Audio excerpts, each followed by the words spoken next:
Greetings, YouTube. Today we're talking about Amy Poehler's Yes, Please, #1 New York Times bestseller.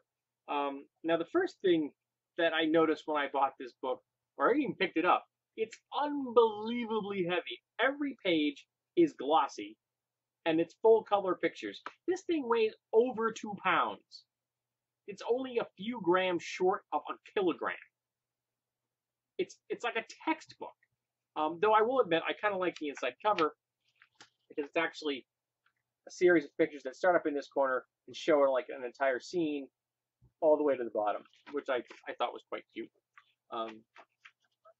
So yeah, it's cool. And though while it is cute, I won't be keeping this book. I'll be passing this book on. And apparently, I'm having a problem here with the slipcover. There we go. All right, so this is a biography. Now, I actually don't know a great deal about Amy Poehler. I'll freely admit that. I've seen her in a few sketches from SNL. I've never watched a television show with her in a full episode. I've never seen a film that she's been in. I mostly know her because Tina Fey talked about her, because she and Tina Fey have worked together as a comedy team in the past. But it became highly praised. People talk about it all the time. So I thought, okay, I'll give it a read. And by and large, it is a very engaging book. She is, as they say, for the most part, woke. She is aware of her privilege as a white person and as a middle-class person.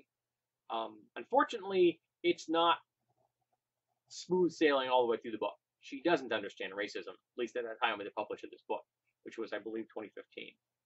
She just doesn't grasp racism because black people can't be racist in America. They can be bigoted, but they can't be racist. Racism is something that only white people can do in America because only white people hold the type of power that is required to be racist.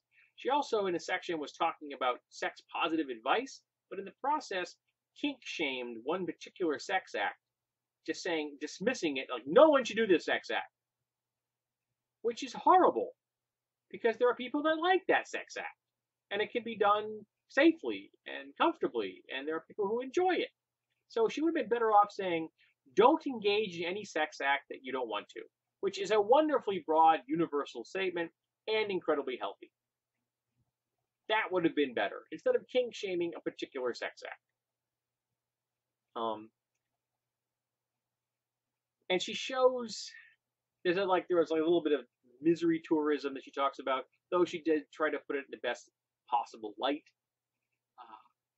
She has gotten an opportunity to meet and rub elbows with some very famous people that her fans, that she's a fan of, which was kind of cool.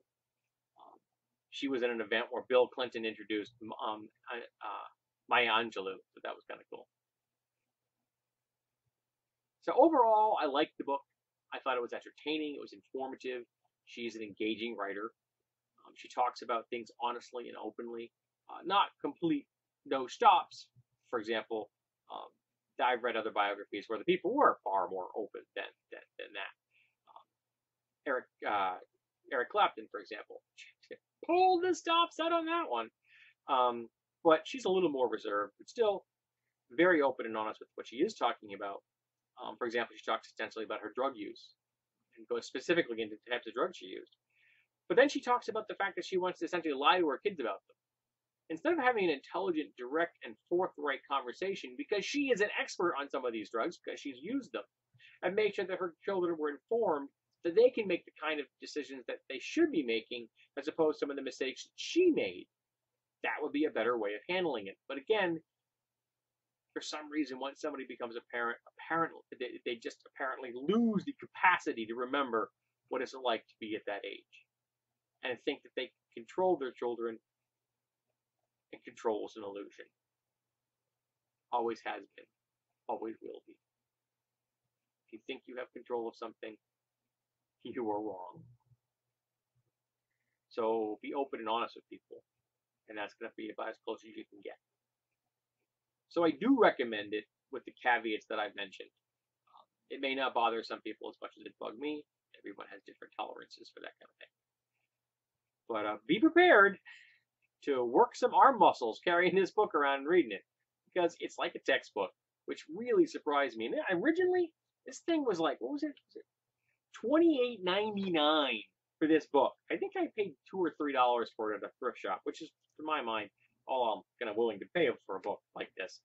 Um, but there's a reason it costs $29 because it's all glossy, full color pictures. And while some of them are entertaining, I don't think it was worth this weight.